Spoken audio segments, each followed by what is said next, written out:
Yo, what's going on, everybody? Welcome back to the channel. Hope everyone's doing well, and welcome to day 36 of reading 101 essays that'll change the way you think. As always, shout out to Brianna West for the text. Today's title is Why You Should Thank the People Who Have Hurt You Most in Life.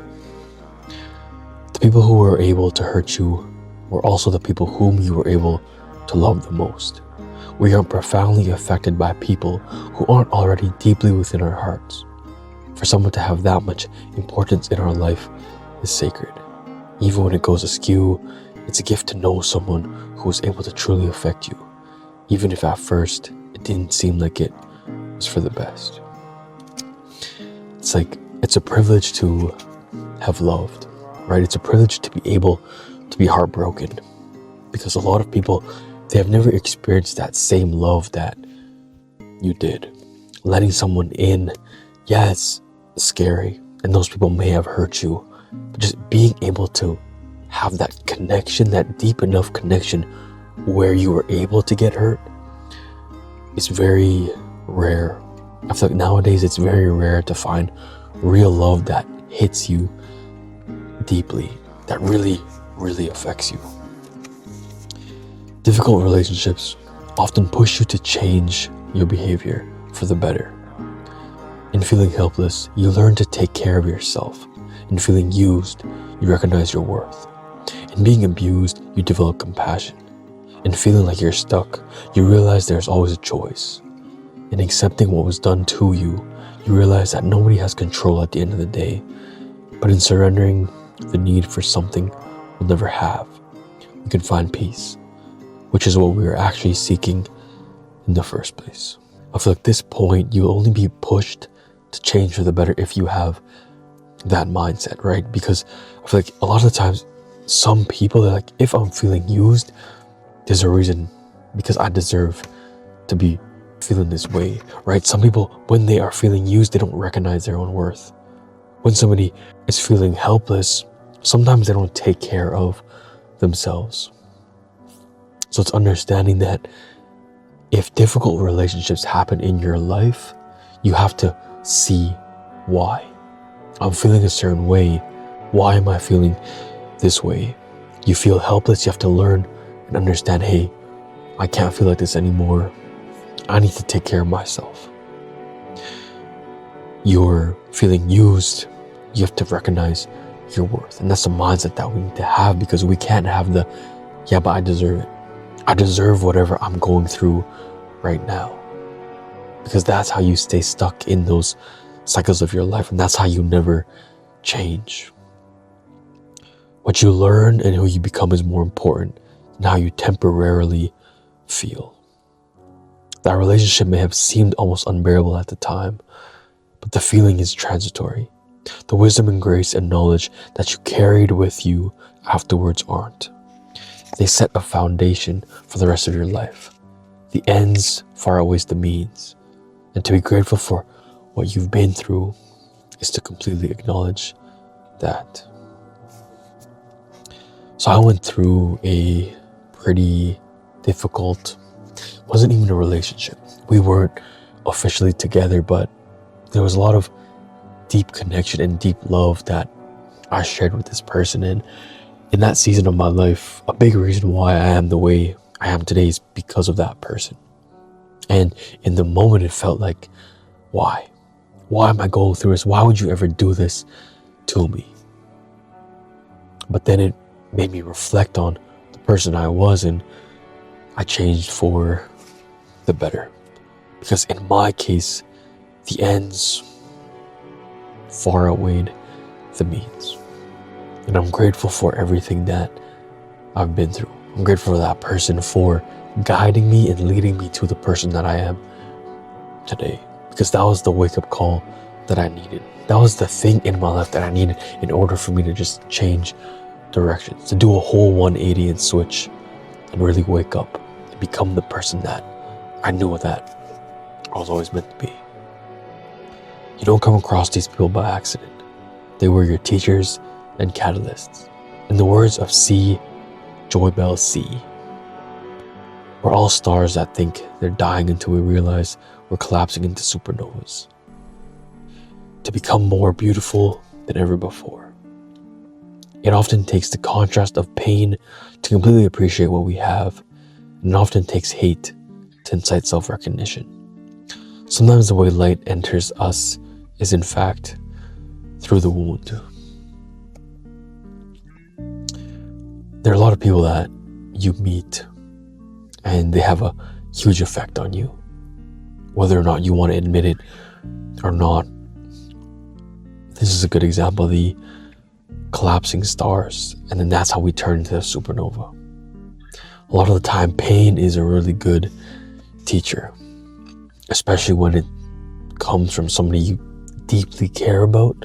Even if it wasn't your fault, it is your problem, and you get to choose what you do in the aftermath. You have every right to rage and rant and hate every iota of someone's being, but you also have the right to choose to be at peace. To thank them is to forgive them, and to forgive them is to choose to realize that the other side of resentment is wisdom. To find wisdom in pain is to realize that the people who became supernovas are the ones who acknowledge their pain and then channel it into something better, not people who just acknowledge it and then leave it to stagnate and remain. I feel like this is just understanding that we can't control people.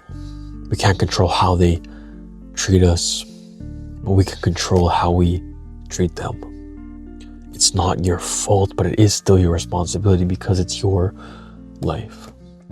You can't keep letting another person have you on this leash and only feel a certain way because they allow you to. You only feel happy when they tell you you can be.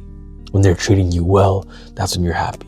But you have such a bad day because someone in your life is having a bad day. They're not treating you well. So now you're having a bad day. And it's the same thing with people in our lives who leave us. Because people will choose to walk out. And you can either blame them for the rest of your life, be sour and be bitter, or forgive them.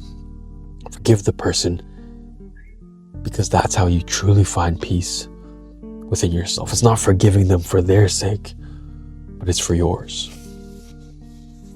The people who have been through a lot are often the ones who are wiser and kinder and happier overall. This is because they've been through it, not past it or over it. They've completely acknowledged their feelings, and they've learned and they've grown. They develop compassion and self-awareness. They are most conscious of who they let into their lives. They take a more active role in creating their lives, being grateful for what they have, and in finding reasons for what they don't. I feel like the people who are at the most peace, the most kind and loving people, they're only that way because of everything that they've been through. All the negativity, all the pain, all the suffering, everything that they've been through is the reason why they're so at peace. It took a lot of chaos in somebody's life for them to be the way that they are. Because people don't just find peace. People aren't just peaceful people. People choose peace because they know what chaos feels like. They've been through storms and storms again, and they choose to be that calm in a person's life. They choose to be calms in the storms of life. It showed you what you deserve. Those relationships didn't actually hurt you. They showed you an unhealed part of yourself, a part that was preventing you from being truly loved. That's what happens when we finally get past hurtful experiences and terrible relationships. We realize we are worth more, and so we choose more. We realize how we blindly or naively said yes to someone or gave them our mind and heart space when we didn't have to. We realize our role in choosing what we want in our lives, and by experiencing what seems like the worst, we finally acknowledge that it feels so wrong because we deserve so much more. A lot of the times, the only reason you know what you deserve is because you experience things that you know you don't. deserve. Sometimes you have to experience the exact opposite in order to know what you need, right? It's like you hate the cold and you have to experience the cold to know how much you love the summer. You had to experience a winter in order to know how much you loved the summer. It's the same thing with things in our lives, relationships, people. You had to experience bad people, toxic, abusive, negative people in your life in order to know that this is not what I want. This is not what I deserve. I deserve someone loving, caring, kind, respectful, compassionate. All these different things. You know what you deserve now because you had to experience the exact opposite in order to experience joy and understand that that's what you deserve. You have to be put through pain. Truly coming to peace with anything is being able to say, thank you for that experience. To fully move on from anything, you must be able to recognize what purpose it served and how it made you better. Until that moment, you'll only be ruminating over how it made things worse, which means you're not on the other side yet. To fully accept your life, the highs, lows, good, bad, is to be grateful for all of it, and to know that the good teaches you well, but the bad teaches you better. This is a good thing to remember when you're experiencing pain and hardships in your life. Thank you for that experience. Because I do agree that to fully move on from something, you have to recognize what purpose it served in your life. Why did I have to go through that certain thing? Because there's a reason for every single season of your life. And you have to understand that. Because if you don't understand that, you'll be stuck in that season. You'll always be wondering why. Why did I go through this thing? Why am I still going through this thing? But to have moved past it, to walk away from that thing, you have to know why. Why you're walking away from it, why you had to go through it. Because a lot of us, we go over it, we go under it, we go around it. We need to go through it. So tomorrow's title is trying to make sense of your life is what's actually holding you back. So I hope everyone enjoyed this video, and I'll see you tomorrow for day 37.